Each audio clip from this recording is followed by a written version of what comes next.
So we talked about a lot of subjects today, and definitely in further videos I plan to talk about more. I don't want to bog you down with a data dump. But just as an example, those were German knives, and this would be an example of a Japanese knife. This is a shun, Chinese vegetable chopper, or caidao, which would be just a generic name that they have for a knife, and people have differing opinions on what a caidao actually is. But cai is like food, and then dao is knife, so it's basically just saying food knife. So this is a Damascus steel VG10 core, I believe, which is a very hard steel. So this is going to take a lot longer to sharpen up on a system like this. The edge angle from the factory is going to be way more acute, so like 16 degrees, which means that you slice through the food a lot quicker.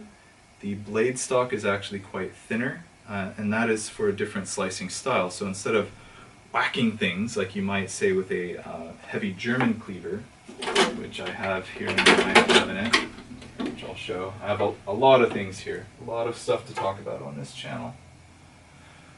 But here, this is about 5 millimeters thick, very, very thick knife. I use this to cull chickens. It chops through bone quite easily, and the very, very apex of this super, super thick edge is probably 20-30 degrees thick, and then it comes back up very, very thick, very quick. It's like an axe, basically. It's a hand axe. You could probably split wood with this and still chop short ribs.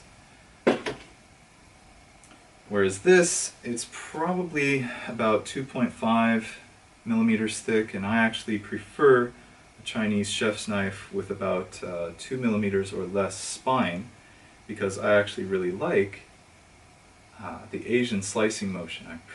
I prep a lot of vegetables, and so this actually feels more natural, and I feel a lot safer, and I get my work done very quick with a knife like this.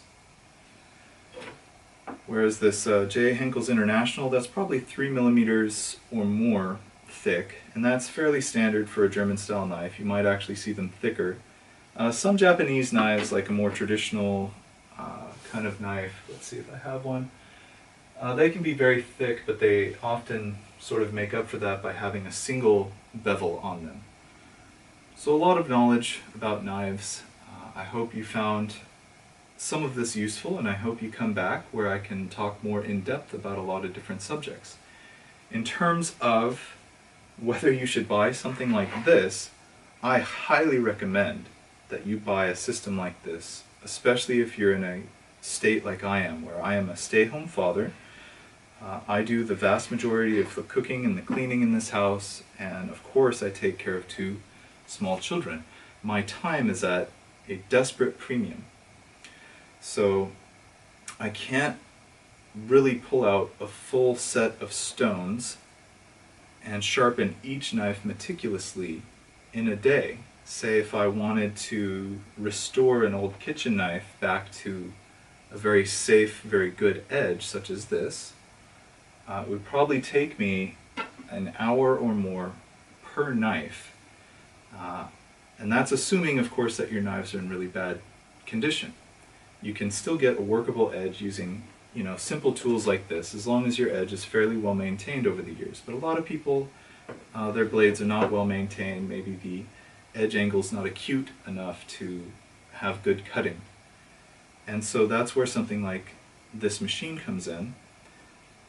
I believe the grand total time for 4 knives in really bad condition to completely restore their edge, which was in bad shape, and to reprofile them was about 2 hours and 15 minutes.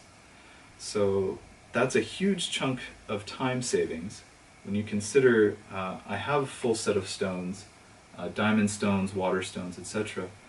Each one of these blades could easily have cost me time, a couple extra hours of time.